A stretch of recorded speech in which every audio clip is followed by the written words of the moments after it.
everyone, this is Christine Thompson with Barrett and Warner back at you again on my weekly show so you can stay up to speed on what's happening in the market. I'm using Naperville as always as my baseline to compare week over week.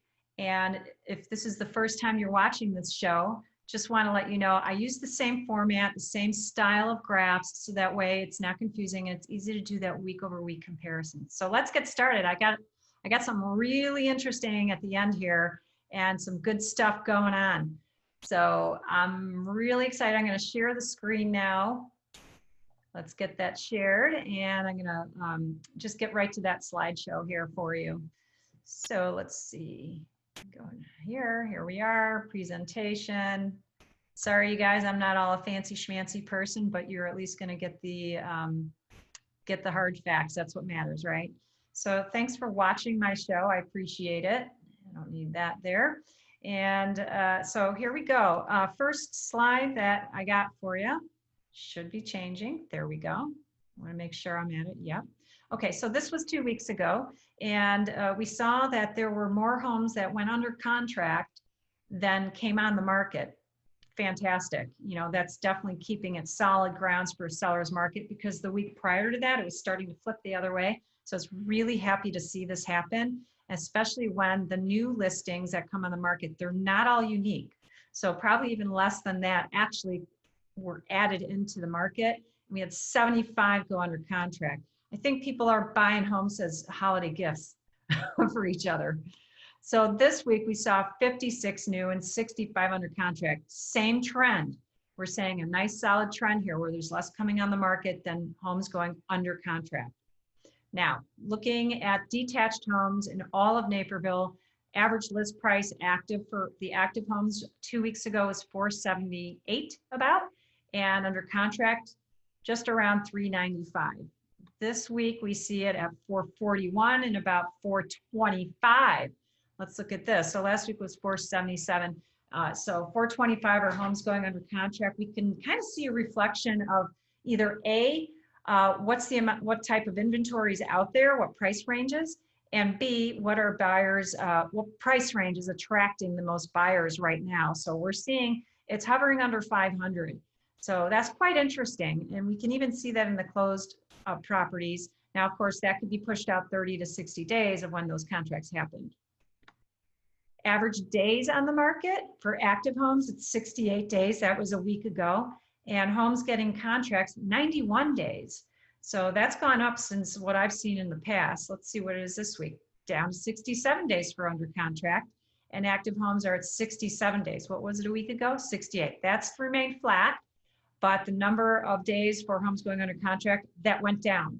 So that means more buyers out there like we saw, and they're taking action. They don't want to be sitting around waiting for that perfect home, because they're probably realizing there ain't no thing.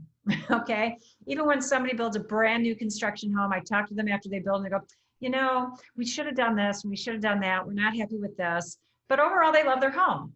And so that's at any price bracket that you're shopping. If you are shopping up to between 300 and 400, stay in that zone and just realize, you know, what are your top three non-negotiables? That's what I have my buyers answer to me. What are your three non-negotiables? If the house has that, everything else is icing on the cake. And how much icing can you get? All right, so those numbers, those bar graphs, looking at the average list price for the sold homes was $410, 50 days on the market, and their average sale price was $401. So I'm seeing that very consistent. I'm seeing between 9 and 10K a difference between average list price, average sale price, week over week over week. I've been seeing that. And I just like to focus on that number right here. That was a week ago. And then this week we saw average list priced at $475 and average list price or average sale price $460. That's a 15K drop. That's a bigger spread there between what was sold, what the average list price was and what it actually sold for. So seeing a little bit more spread there. Average number of showings. So we can see the pattern, you know, going in the last 5 weeks, we had it nice and solid at 1.3. And then when we hit holiday or Halloween weekend, it dipped and continued to dip and dip. And then look at this rebound. So we're seeing a rebound, and that's a reflection of also, less homes coming on the market and more going under contract. So these buyers are getting out there, you guys. So if you're thinking of selling your house, it's still okay to be getting out there and putting your house on the market. All right. This is what I love. This is what I'm so excited about, you guys. 36. Now, last week when I showed this, I said, hey, the week before it was 37, and the week before that it was 38. We're seeing this needle falling down. It means the seller's market's getting softer and softer. But I was so stunned when I pulled this up.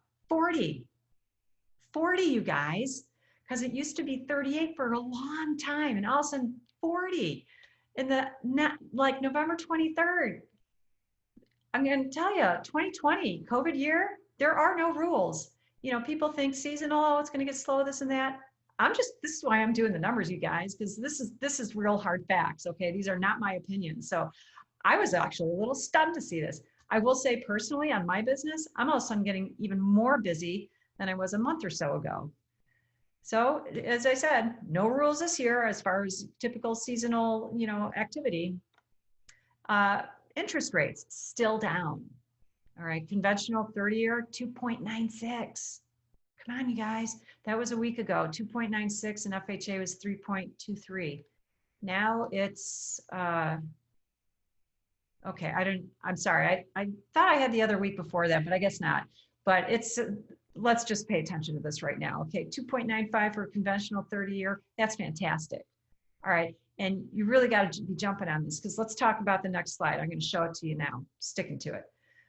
These are mortgage rate projections, okay? These are coming from highly respected sources that are always putting out there what their projections are. So we're in Q4 right now, 3.9, we see 2.9, that's what I just showed you. So they're saying average is 2.95.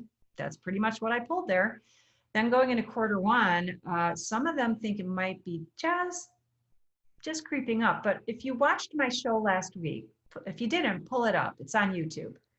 And in that, I showed what just this little incremental change, just a 0.1 or makes a difference. How much money, thousands of dollars in the life of the loan, and even on your monthly cost, it can make a difference. So they're thinking in 2021, it's going to slowly creep up. This may not seem like a big deal to you, but do the numbers and see how that is going to affect your monthly mortgage and how much in the 30-year lifespan of a mortgage you're going to be putting out. Whereas you could have used that money to fix up a kitchen or a bathroom, put in some new flooring. Really think about that. So waiting for the house that has the nice kitchen and the nice hardwood flooring, maybe you should just capture the house that doesn't have it, get the lower rate, and then you can fund that and put it into the house. You're still at the same number. And then you're in your house faster. And you have a locked lower interest rate, which is way better. So here's another little going further out on projections. 2019, they think, according to Housing Wire, they think it's going to be up to, or it was 2019, I'm sorry, going back, the average was 3.7. 2020, 3.0. It's remained pretty strong there the whole year. They think it'll be by the end of 2021, 3.3, and then creep up to 3.6 and 3.9. You're talking a way big difference in your monthly rate. And that's going to take a part of the pie that takes away from the principal. That means you're going to be shopping at a lower price, okay? And home values, they are remaining or going up. So all of a sudden you become priced out of the house that you want. So I highly recommend to you buyers out there, get out there and shop and buy a home with this low rate so you can get into that bigger home, get into that COVID living space that you need. This is not something short term. You might be working out of the house a lot longer. You might have kids doing e-learning for a lot longer. You need that space, okay? I think, we're gonna have big changes going long-term, going forward. You gotta make sure you can get yourself into that house that's gonna support all of those needs and you're not pulling your hair out, okay? So give me a call or call your realtor that you're working with. I don't care who it is, but just take advantage of this time right now while we know for sure what the rates are today. My number is on the screen. I appreciate you watching the show. You can catch me anytime You can even text me. I got the phone number up there. That's my cell phone, my personal direct cell phone number. You can call or text. You can find me on Facebook, Twitter, Instagram, LinkedIn. Find me anywhere you want. You'll find me. You can DM me through those sites. Keep watching these videos if you miss them. I do upload them onto YouTube weekly, so you can catch whatever you want. They're all dated. And I appreciate you watching. And if you know anybody else that is wondering what the heck is happening out there with the real estate and interest rates and everything, tell them to watch the show. You know, if they don't want to talk to anyone and they just want to get some real information instead of just hearing here and there, you know, skepticism and what the media is saying, because that could all be very skewed just to create fear in people. Watch my show. I'm here to just give the hard brass tacks to you guys so you can make your own educated decision. Just here to, you know, help guide you. So again, yeah, feel free to contact me. I appreciate you watching the show. This is on a Tuesday right before Thanksgiving, so I hope you all have wonderful plans for a fantastic Thanksgiving. You take care, and thanks for sharing and liking this video. Bye-bye.